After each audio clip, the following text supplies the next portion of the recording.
আমার পুকুরের মাছ বর্তমানে ভালো দেখা যাচ্ছে, আলহামদুলিল্লাহ। তো আপনাদের দোয়া আশীর্বাদে অনেক ভালো আছি। আপনাদের কাছে আমি অনুরোধ, আমার এই ইউটিউব চ্যানেলে সাবস্ক্রাইব করে রাখবেন আর লাইক শেয়ার করবেন যদি ভালো লাগে।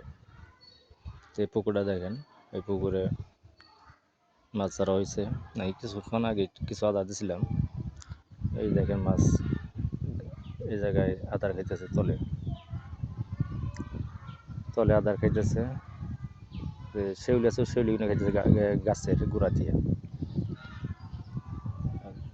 নোরা ছাও আছে, যে পুরি আছে,